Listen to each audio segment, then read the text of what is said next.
ठाकरे गटाचे नेते वसंत मोरे यांनी जखमी पोलीस कर्मचारी प्रवीण डिंबळे यांची भेट घेतलेली आहे। काल रात्रीच्या सुमारास याच पुण्यातल्या कात्रज चौकामध्ये प्रवीण डिंबळे यांना मारहाण करण्यात आली होती आणि वसंत मोरे यांनी त्यांची हॉस्पिटलमध्ये जाऊन भेट घेतलेली आहे।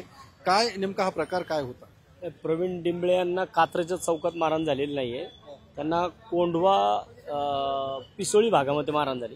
ते कात्रज चौकामध्ये बंदोबस्ताला होते।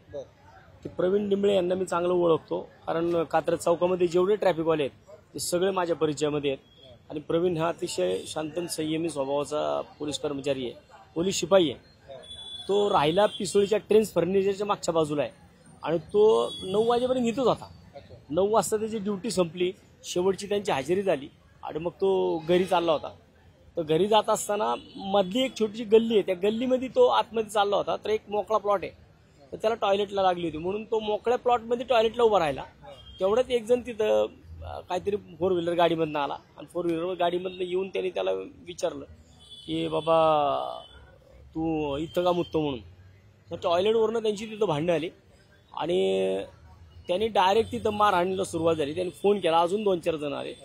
त्याला इतकं मारलंय त्याच्यामध्ये की त्याच्या कानाचा पडदा क्रॅक गेलाय आणि आता तो त्याला सकाळी रात्रभर ससूनमध्ये होता, आता इथं त्याला आणलाय आणि इथं आणल्यानंतर त्याला परत येता येता त्याला उलटी झाली। आता डॉक्टरांसोबत सुद्धा मी बोललो तर कानाचा पडदा त्याचा क्रॅक झालाय, त्यामुळे इतके त्याला मारहाण झाली। आणि ते कारण जर आपण पाहिलं तर अतिशय क्षुल्लक कारण आहे की टॉयलेटला का उभा राहिला, हे काही कारण नाही ना पोलिसाला मारहाण। ड्रेसवरती आहे, विशेषतः तो ड्रेसवरती आहे, तो सांगतोय मी पोलीस आहे, तरी पण एवढी मारहाण झाली। काय आता पोलिसांशी काही बोललात का? काय पोलिसांकडनं काय कारवाई करण्यात आली का?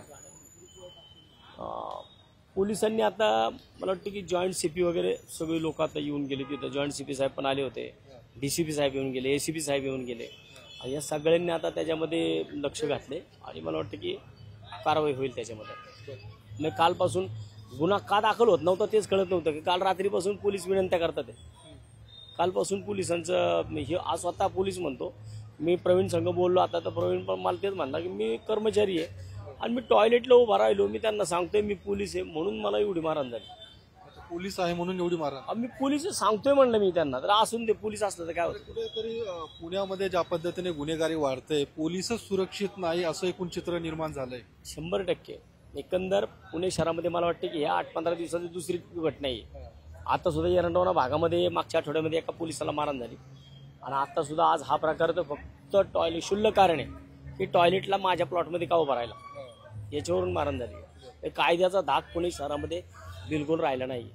गृहमंत्री सातत्याने पुण्यात येत असतात, पुण्यातली कारवाई किंवा गुन्हेगारी कमी करण्यासाठी पोलीस आयुक्तांना देखील आदेश दिला जातो, मात्र कुठेतरी गृहमंत्र्यांचं लक्ष नाही या सगळ्याच्या। 100% वारंवार ज्या घटना पुण्यामध्ये चालल्यात, आता दंगेकरांचा जो विषय चाललाय तुम्ही तो पण पाहताय, मग त्याच्यामध्ये सुद्धा कोथरूड भागामध्ये जो प्रकार चालू आहे त्याच्या बाबतीमध्ये, आता या बाबतीमध्ये सगळं प्रॉब्लेम चालू आहे। गृहमंत्री म्हणून किंवा पालकमंत्री म्हणून अजितदादा दोघांचंही पुणे शहरावरती लक्ष राहिलं नाही। फक्त निवडणूक आणि निवडणूक, राजकारणामध्ये त्यांचं चांगलं लक्ष आहे, कोण फुटतोय का कोणाला फोडता येतोय का, पण पुण्यामधल्या गुन्हेगारीवरती कोणाचा अंकुश राहिलेला नाही।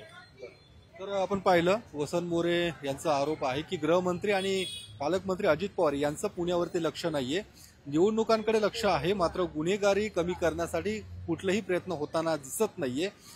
आज देखील ज्या पद्धतीने पोलीस कर्मचाऱ्यांची मारहाण झालेली आहे त्याबाबत देखील एकूणच पुणेच पोलिसांमध्ये सुरक्षित नाहीये, तर सर्वसामान्य नागरिकांची काय नेमकी अवस्था असेल हा देखील प्रश्न या निमित्ताने उपस्थित होतोय। कॅमेरामन अभिजित पिसेसह योगेश बोरसे, TV9 मराठी, पुणे।